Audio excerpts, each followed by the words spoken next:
আসসালামু আলাইকুম। আজকে হচ্ছে আপনাদের সাথে শেয়ার করব আমার পাখির খাদ্য তালিকা, আমি কি কি দেই। অনেকে হচ্ছে অনেক রকম মেডিসিন ইউজ করে, সো আমি হচ্ছে চাই যে মেডিসিন ছাড়াই কিভাবে ভালো রাখা যায়। ওই হিসেবে আমি বাজারের যে সফট ফুড পাওয়া যায় ওগুলো না দিয়ে আমি শুধু ডিম ম্যাশ করে দেই ওদের। আর হচ্ছে সজনে পাতা, দূর্বা ঘাস বা এমনিতে কলমি শাক বা লাল শাক, এগুলো যেগুলো আমাদের গ্রামে নর্মালি সচরাচর পাওয়া যায়, এসব শাক সপ্তাহে 2-1 দিন দেই।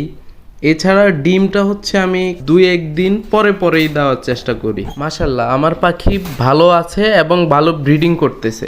তার মধ্যে আমি যেটা সিডমিক যেটা দেই ওদের কন্টিনিউয়াসলি, ওটার মধ্যে হচ্ছে হালকা কিছু পরিমাণ সূর্যমুখী বীজ বাড়ায় দেই, যেই কারণে হচ্ছে ওদের যে নিউট্রিশন ওটাও ঠিক থাকে। অনেকে আবার ব্রিডিং কোর্স করায় বা কালার গ্রেড ঠিক রাখার জন্য অনেক মেডিসিন দেয়।